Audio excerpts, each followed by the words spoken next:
राधे राधे मेरे प्यारे भाइयों बहनों माताओं व बंधुओं, चैनल में आपका स्वागत है। बंधुओं, आज सोमवार के दिन मैं आपके लिए लेकर आई हूँ सोमवार की कथा।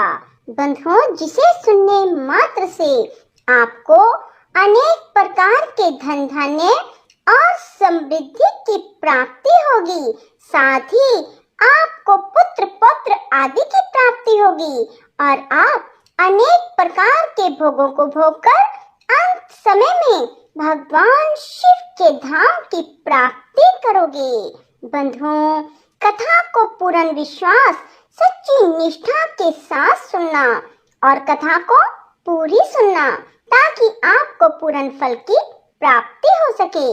बंधुओं, यदि आपने हमारे चैनल को अब तक सब्सक्राइब नहीं किया तो जरूर करें और बेल आइकन दबाना ना भूलें ताकि आपको हमारी आने वाली सभी वीडियोस की जानकारी सबसे पहले हो सके। बंधुओं, वीडियो को पूरी सुनने के बाद कमेंट बॉक्स में जय शिव शंकर भोलेनाथ जरूर लिखें। बोलो शिव शंकर भोलेनाथ की जय हो। एक समय भगवान शिव माता पार्वती के साथ मृत्यु लोक में भ्रमण करते करते विदर्भ देश में अमरावती नाम की अति रमणीक नगरी में पहुँचे। उसमें वहाँ के महाराज का बनाया हुआ अति सुंदर शिव जी का मंदिर था। कैलाशपति अपनी धर्म पत्नी के साथ उस मंदिर में निवास करने लगे। एक दिन माता पार्वती अपने प्राण प्रिय को प्रसन्न देख मनोविनोद करने की इच्छा से चौसर खेलने लगी। उसी समय मंदिर का पुजारी मंदिर में पूजा करने आया। पार्वती जी ने ब्राह्मण से प्रश्न किया, पुजारी जी बताओ, इस बाजी में हम दोनों में किसकी जीत होगी? ब्राह्मण बिना विचारे ही बोल उठा, महादेव जी की जीत होगी। थोड़ी देर में बाजी समाप्त हो गई और पार्वती जी की विजय हुई। पार्वती जी ने ब्राह्मण को कुपित होकर कोढ़ी होने का शाप दे दिया। कुछ समय में पार्वती जी के शापवश पुजारी के शरीर में कोढ़ पैदा हो गया। वह अनेक प्रकार से दुखी रहने लगा। इस तरह से कष्ट पाते पाते बहुत दिन बीत गए।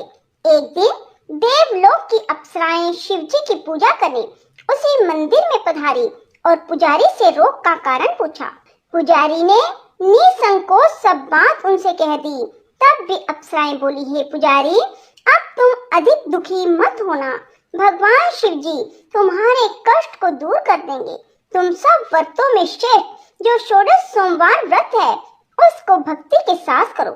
तब पुजारी अप्सराओं से हाथ जोड़कर विनम्र भाव से षोडश सोमवार व्रत की विधि पूछने लगा। अप्सराएं बोली, जिस दिन सोमवार हो उस दिन आप भक्ति के साथ व्रत करें, स्वच्छ वस्त्र पहने, आधा किलोग्राम गेहूं का आटा ले, इसके 3 भाग करके चूरमा बना ले, घी, गुड़, दीप, नैवेद्य, पूंगी फल, बेलपत्र, जनेऊ, चंदन, अक्षत, पुष्प आदि के द्वारा प्रदोष काल में भगवान शिव का विधि से पूजन करें। इसके बाद चूरमा में से 1 भाग शिव जी को अर्पण करें, बाकी 2 भाग शिव जी का प्रसाद समझकर उपस्थित जनों में बांट दें और आप भी प्रसाद पाएं। इस विधि से 16 सोमवार व्रत करें। इसके बाद 17वें सोमवार के दिन 1.25 किलोग्राम गेहूं के आटे की बाटी बनावें। तिल में तदनुसार घी और गुड़ मिलाकर चूरमा बनाएं और शिव जी का भोग लगाकर उपस्थित भक्तों में बांट दें।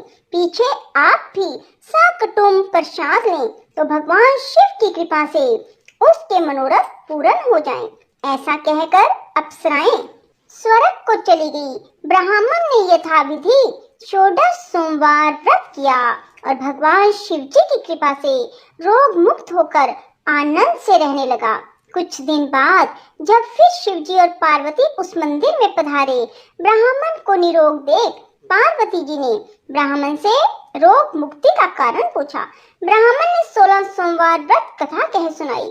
अब तो पार्वती जी अति प्रसन्न हो ब्राह्मण से व्रत की विधि पूछकर व्रत करने लगी, जिसके कारण उनके रूठे हुए पुत्र स्वामी कार्तिकेय स्वयं माता के आज्ञाकारी हुए।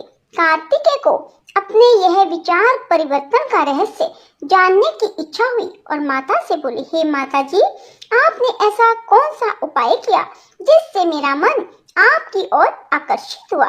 तब पार्वती जी ने षोडश सोमवार व्रत कथा उसको सुनाई।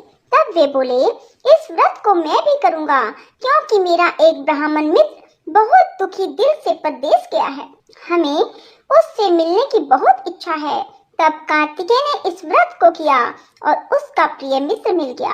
मित्र ने इस आकस्मिक मिलन का भेद कार्तिकेय जी से पूछा तो वे बोले, हे मित्र, हमने तुम्हारे मिलने की इच्छा करके 16 सोमवार का व्रत किया था।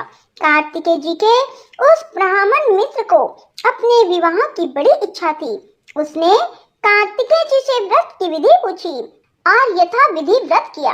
व्रत के प्रभाव से जब वह किसी कार्यवश विदेश गया तो वहां के राजा की लड़की का स्वयंवर था।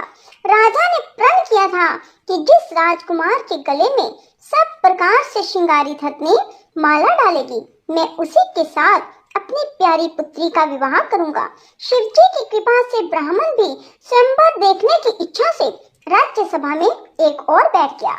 नियत समय पर हथनी आई और उसने जयमाला उस ब्राह्मण के गले में डाल दी।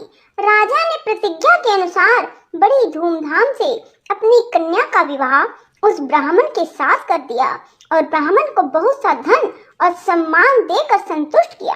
ब्राह्मण सुंदर राजकन्या पाकर सुख से जीवन व्यतीत करने लगा।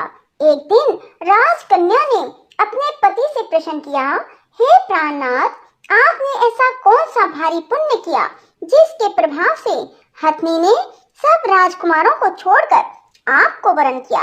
ब्राह्मण बोला, हे प्राण प्रिय, मैंने अपने मित्र कार्तिकेय जी के कथन अनुसार 16 सोमवार का व्रत किया, जिसके प्रभाव से मुझे तुम जैसी रूपवान लक्ष्मी की प्राप्ति हुई।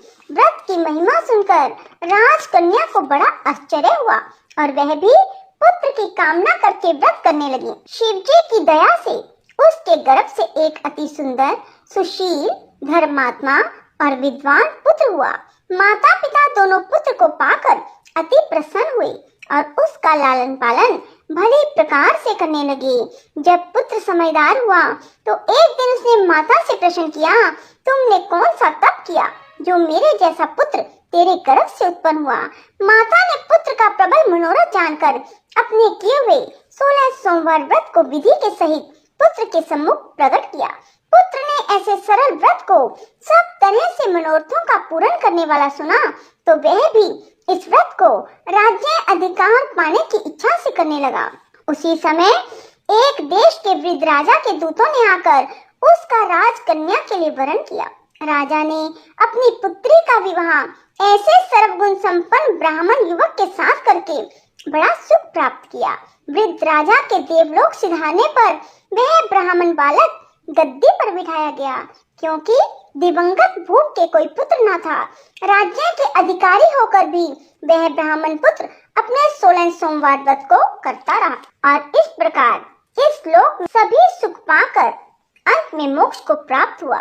सोमवार एवं 16 सोमवार के व्रतों की इतनी महान महिमा के कारण ही यह व्रत इतना प्रसिद्ध हुआ, जो सबके मनोरथ पूर्ण करने में समर्थ है। बोलो शिव शंकर भोलेनाथ की जय हो। राधे राधे, जय श्री कृष्णा। बंधुओं, यदि आपको हमारी वीडियो पसंद आए तो इसे लाइक करें और शेयर भी जरूर करें। धन्यवाद।